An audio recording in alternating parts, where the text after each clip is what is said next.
아멘.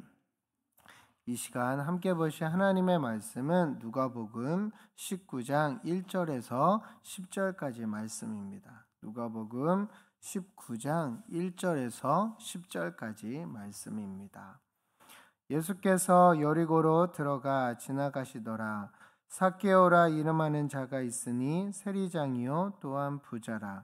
그가 예수께서 어떠한 사람인가 하여 보고자 하되 키가 작고 사람이 많아 할 수 없어 앞으로 달려가서 보기 위하여 돌 무화과 나무에 올라가니 이는 예수께서 그리로 지나가시게 되밀어라.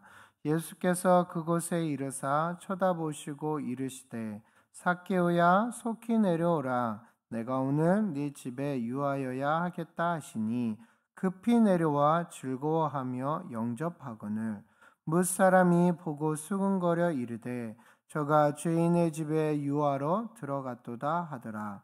삭개오가 서서 주께 여짜오되 주여 보시옵소서 내 소유의 절반을 가난한 자들에게 주겠사오며 만일 누구의 것을 속여 빼앗은 일이 있으면 내 갑절이나 갚겠나이다. 예수께서 이르시되 오늘 구원이 이 집에 이르렀으니 이 사람도 아브라함의 자손이미로다. 인자가 온 것은 잃어버린 자를 찾아 구원하려 함이니라. 아멘. 이 시간 구원받은 삭개오의 참된 회개와 변화라는 제목으로 말씀을 나눌까 합니다. 구원받은 삭개오의 참된 회개와 변화. 변화라는 단어는 사전적 의미로 변하여 다르게 되는 것을 뜻하고 있습니다. 이런 변화를 확실하게 보여준 사람이 오늘 말씀에 등장하고 있습니다. 이 사람은 예수님을 만날 때와 만나기 전과 후가 확연히 다르게 나타나고 있습니다. 어찌 보면 이 사람은 예수님을 만나기 전에는 돈이라는 확실한 목표가 있었고 그것을 벌기 위해서 악착 같은 사람이었습니다. 그러나 그 사람이 예수님을 만난 후에 그의 변화는 가장 먼저 그가 가치를 두었고 그렇게 소중하게 여겼던 돈이 이제는 소용이 없게 되었습니다. 그렇게 변화된 사람이 바로 삭개오였습니다. 삭개오는 예수님을 만나기 전에 성경에서 말하고 있는 것처럼 세리장으로 등장하고 있습니다. 그의 직업은 세리장이었습니다. 세리장은 로마 정부가 관장하는 지역에서 세금을 징수하는 사람들을 관리하는 장이었습니다. 예수님의 제자 중에 마태도 세금을 걷어들이는 그런 그런 자리에 있었습니다. 그런 사람들을 관리하는 장이 세리장이었습니다. 그만큼 이 세리장은 막대한 재산을 걷어들일 수 있는 자리였습니다. 또한 정치인들과 은밀한 만남을 갖거나 그들을 지원하고 그 대가로 여러 혜택을 얻을 수 있는, 어떻게 보면 정치적으로 사회적으로 높은 위치에 있었고 또한 부패하기 쉬운 자리에 있었습니다. 물론 그것과 부와 권력을 누렸던 사람이 바로 오늘 삭개오였습니다. 이렇게 누가는 이 삭개오를 이야기하면서 가장 부자였다라고 이야기하고 엄청난 부자였다라고 설명을 하고 있습니다. 왜 이렇게 삭개오의 직업을 이야기하며 그의 부자라는 것들을 강조하고 있을까요?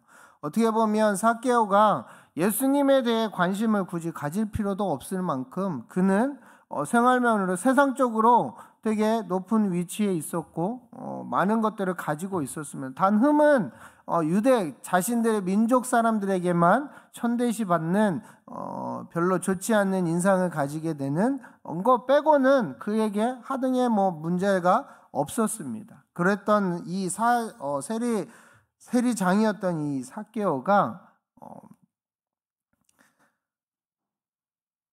예수님이 누구인지 보기를 원했다는 겁니다. 3절에서 4절에 보면 예수님이 그가 예수께서 어떠한 사람인가 하여 보고자 하되 키가 작고 사람이 많아 할 수 없어 앞으로 달려가서 보기 위하여 돌감나무에 올라가니 이는 예수께서 그리로 지나가시게 됨이로라.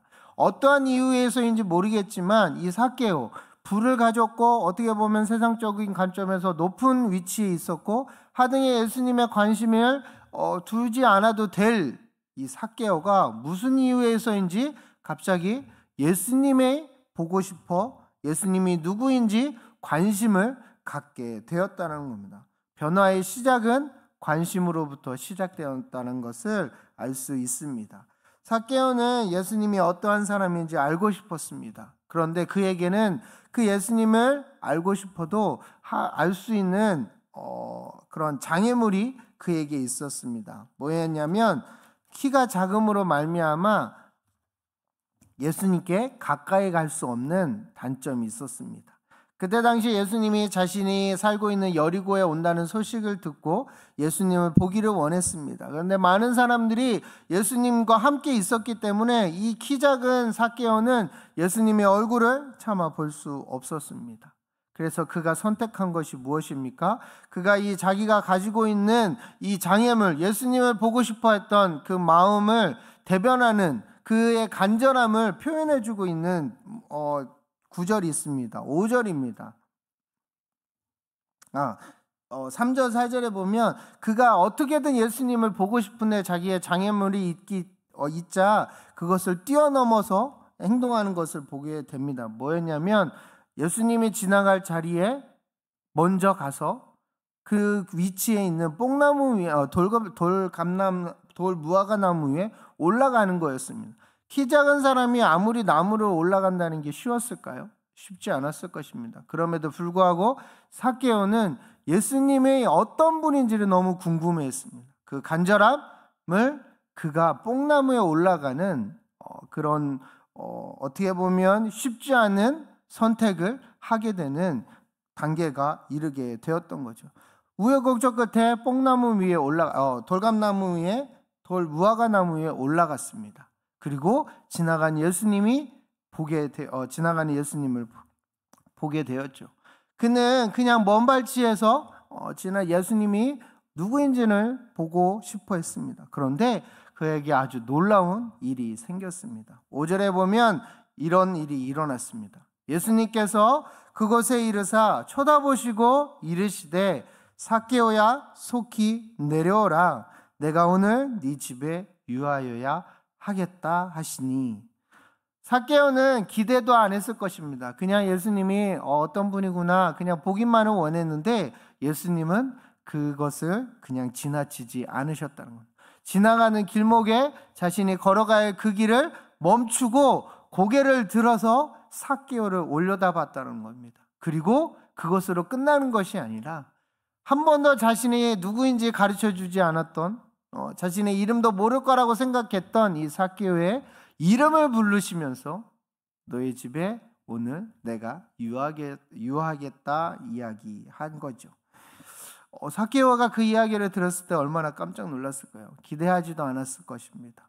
그냥 예수님이 저런 분이구나 라고 생각했을지도 모릅니다. 그런데 그에게 너무나도 청천벽력 같은 자신의 이름을 부르시면서 자기의 집에 유하겠다고 하는 이 이야기를 들었을 때 삭개오는 깜짝 놀랐습니다. 그의 그 제스처가 그의 얼마나 놀랐으면 그가 예수님을 부르셨을 때 급히 내려왔다라고 이야기하고 있습니다. 얼마나 다급하고 그의 간절한 기쁨에 그러면서 급히 내려오며 즐거워했다라고 이야기합니다.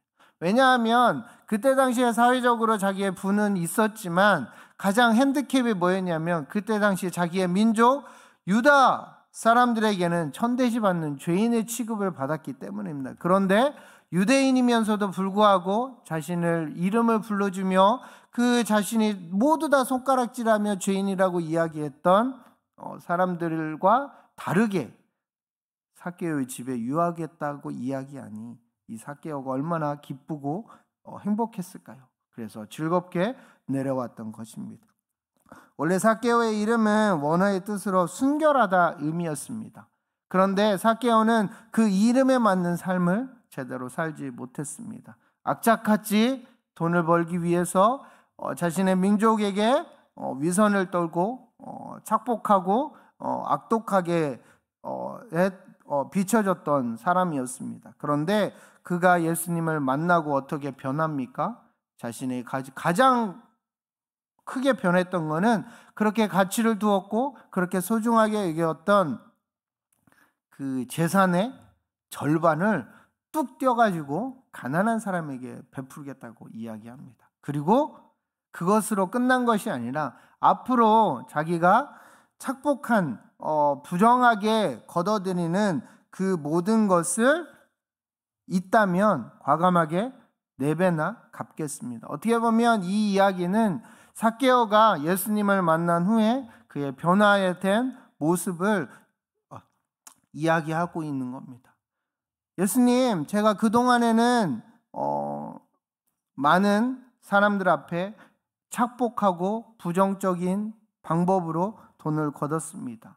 그런 모든 것들을 하나님 용서해 주시고 그리고 그 마음을 돌이켜서 하나님 앞에 이제는 떳떳하고 정당하게 살고 싶습니다 라고 이야기하고 있는 거죠. 철저한 회개와 또 하나님 앞에 그런 자신의 모든 용서를 구하고 있는 이 삭개오. 그동안에 어떻게 보면 그의 삶은 세상에 있었습니다. 그러나 예수님의 어떤 분인지 궁금함을 가지게 되었고 그 궁금함에 돌감나무에 올라가는 수고를 했음에도 그런 수고가 있자 그것으로 끝난 것이 아니라 예수님은 그 영혼을 불쌍히 여기고 찾아와 주셨고 만져주셨습니다. 오늘날 우리도 어찌 보면 삭개오와 같은 삶이지 않습니까? 죽을 수밖에 없는 죄인이었습니다. 예수님이 친히 이 땅에 오심으로 우리를 구원해 주셨습니다. 그럼 우리는 이 땅에서 얼마만큼 그런 이 간절함과 또 하나님 앞에 반응하고 있는지를 돌아봤으면 좋겠습니다. 여전히 세상적인 관점을 품고 살아가고 있지는 않은지 돌아봤으면 좋겠습니다. 삭개오는 예수님을 만나기 전과 후가 바뀌었습니다. 스스로 고백하였고 스스로 죄인이라는 것을 시인하였으며 나아갈 때 예수님은 그에게 말씀해 주셨습니다. 9절에서 10절에 보면 예수께서 이르시되 오늘 구원이 이 집에 이르렀으니 이 사람도 아브라함의 자손이미로다. 인자가 온 것은 잃어버린 자를 찾아 구원하려 함이니라. 예수님의 관점은 여전히 죄인들이었고 잃어버린 영혼들을 향한 구원을 이루는 역사에 관심을 두었습니다.